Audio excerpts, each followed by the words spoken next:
Report. Chhattisgarh की नई सरकार द्वारा धान का समर्थन मूल्य 2500 रुपए करने के बाद रायगढ़ जिले में अन्य राज्यों से भी धान की खेप पहुंच रही है। कोचिया और बिचौलियों के गैंग भी सक्रिय हो चुके हैं, जिसे देखते हुए प्रशासन द्वारा धान खरीदी केंद्रों में कड़ी निगरानी रखी जा रही है।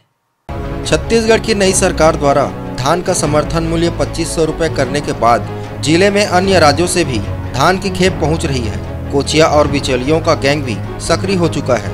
धान का अधिक मूल्य प्राप्त करने के लिए सरकारी संग्रहण केंद्रों में नए नए तरीकों से धान पहुंचाया जा रहा है। बीते वर्षों की तुलना में इस वर्ष सरकारी धान संग्रहण केंद्रों में धान खरीदी केंद्र की मात्रा में अप्रत्याशित वृद्धि हुई है, जो कहीं न कहीं संदेह के दायरे में आता है।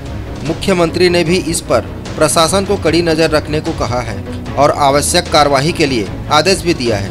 प्रशासन भी इसे लेकर हाई अलर्ट है और इस पर लगाम लगाने के लिए रायगढ़ अनुविभागीय अधिकारी भागवत जायसवाल द्वारा नोडल अधिकारियों, पटवारियों, कोटवार, डाटा ऑपरेटरों को सख्त निर्देश दिए गए हैं। इसके साथ ही इसमें कोई भी गड़बड़ी पाए जाने पर समिति प्रबंधकों और डाटा ऑपरेटरों पर प्रशासन की गाज गिर सकती है। प्रशासन ने इस पर लगाम लगाने के लिए कुछ महत्वपूर्ण बिंदुओं पर गौर किया है, जैसे कि जब कोई एक किसान 2 से अधिक बार टोकन लेकर टुकड़ों में धान बेचने आता है, पुराने खरीदी के दस्तावेजों के आधार पर अगर थोड़ा सा भी संदेह हो तो उसका सत्यापन किया जाना जरूरी है।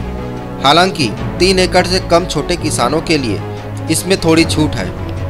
इसके अलावा पिछले 2 वर्षों के धान खरीदी के रिकॉर्ड भी चेक करने को कहा गया है। अगर धान की मात्रा कुछ अप्रत्याशित रूप से अधिक नजर आती है तो वह भी संदेह के दायरे में होगा। इसके साथ ही जो किसान बाजार में धान लाकर उसे अपने खाते में खपाने का प्रयास कर रहा है और अवैध परिवहन कर रहा हो, इस पर भी नज़र बनाए रखने की बात कही गई है। एसडीएम भागवत जायसवाल द्वारा जारी आदेश में यह सुनिश्चित किया गया है कि सारी जांच नोडल अधिकारी के अधीनस्थ होगी, जिसमें हर 2 दिन में हल्का पटवारी अपने तहसीलदार या खाद्य निरीक्षक को सूचित करेगा। धान खरीदी के समय ग्राम कोटवार को भी उपस्थित होकर नोडल अधिकारियों की मदद करनी होगी।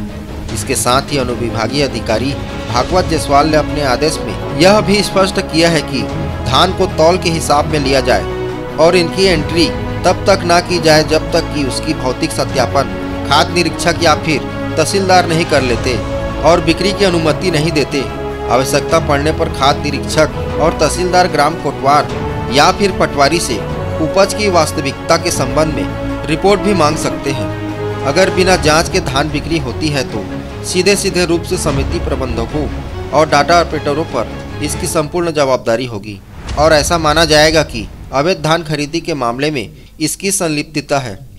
जिस तरीके से अभी पिछले सालों की तुलना में धान खरीदी की जो अनुपात है वो बढ़ रही थी, ऐसे समय में ऐसा प्रतीत हो रहा था कि उड़ीसा चूँकि सीमावर्ती हमारा राज्य है, वहाँ से धान आ रही है या कोचिया लोग या बिचौलिया लोग उसमें अपना लाभ कमा रहे हैं और शासन को क्षति पहुँचा रहे हैं। ऐसी स्थिति में हम लोग जो 2 टोकन कटाने के बाद जो तीसरे, चौथे, 5वें टोकन के लिए किसान आ रहे हैं, उनका पुनर्सत्यापित करने के पश्चात ही हम धान खरीदी का प्रावधान दिए। इसमें छोटे किसान जो 3 एकड़ तक है उनको इसमें छूट दी गई है। तो कुल मिलाकर इसमें शासन को जो राजस्व की क्षति होने वाली थी, हम उसमें रोकने के लिए एक ब्रीफली जांच का एक प्रावधान रखे हैं। रायगढ़ से सुरजीत कौर की रिपोर्ट, ACN 24।